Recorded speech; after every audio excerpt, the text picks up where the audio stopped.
everyone! Welcome to the Ginger Snaps here, where we'll be discussing the NHL Playoffs for you guys in a very blunt way. I'm your host, Steven Harrold, the Oilers fan, and today we will be talking about the second round of the 2023 Stanley Cup Playoffs. We started with 16, and now we're down to our final 8. Tampa ain't one of them! But here are my predictions for the second round of the 2023 Stanley Cup Playoffs. Up first in the East, we have the Florida Panthers taking on the Toronto Maple Leafs. Yeah, not Lightning Steven's team, the Toronto Maple Leafs. After the Toronto Maple Leafs dispatched the Tampa Bay Lightning in 6 games, they were pretty much due for the second round for many, many years. As for the Florida Panthers, they fucking beat the President's Trophy winning team, the Boston Bruins, in the first round, causing the biggest upset in fucking franchise history for the Boston Bruins, and of course, the biggest upset in NHL Playoffs history. So, which team has the better edge when it comes to these two? Well, personally, I think in this perspective, I think this is where Toronto is just done.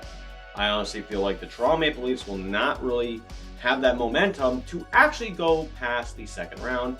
So I'm going to pick the Florida Panthers in 6 games. Up next in the East, we have the New Jersey Devils taking on the Carolina Hurricanes. The Hurricanes, as we all know, dispatched the New York Islanders in 6 games, and the New Jersey Devils dispatched the New York Rangers in 7 games.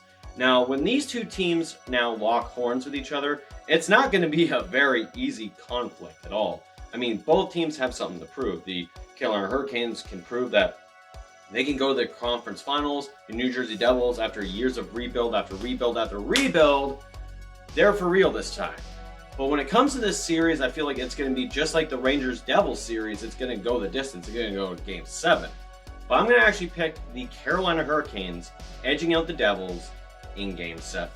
We have the Dallas Stars taking on the Seattle Kraken. Now, of course, the Dallas Stars dispatched the Minnesota Wild in 6 games, whereas the Seattle Kraken dethroned the defending Stanley Cup champion Colorado Avalanche in 7 games. Now, with these two teams, this is obviously the first time these two teams are facing each other, of course, and the Seattle Kraken have a lot to prove. But so do the Dallas Stars. The Dallas Stars haven't had a deep playoff run since 2020 when they met Lightning Steven's fucking team over there. But other than that, when it comes to Seattle, I think they do have that edge. They do have that capability of going the distance. But I think Dallas is just a little too strong for them. So that's why I think the Dallas Stars are going to take this series in a hard-fought 7 games. And of course, the last series in the Western Conference, we have the Vegas Golden Knights taking on the Edmonton Oilers. The Oilers, as we all know, dispatched the LA Kings in 6 games, whereas the Vegas Golden Knights dispatched the Winnipeg Jets in 5 games. So the Knights obviously are a lot more fresh, but the Oilers, of course, with that star power with Draisaitl and McDavid, as we all know, has that capability of going back to the conference finals. They just have to take care of that fucking other team, right? So anyways, when it comes down to it, I think the Edmonton Oilers are going to actually easily take care of the Vegas Golden Knights in 5 games. So tell me, guys, what do you guys think the outcome is going to be for the second round of the 2023 Stanley Cup Playoffs? Let me know in the comments down below. If you like this video, make sure you also hit that thumbs up and subscribe for more content. And don't forget to hit that bell notification so you can get notified about all the other videos coming out on the channel. Anyways, guys, that's it for me. This has been the Ginger Snaps here. I am the Oilers fan, Steven Harrold, and I will talk to you guys later. Now, Lightning Steven will say, enjoy the playoffs, but for me, go Oilers.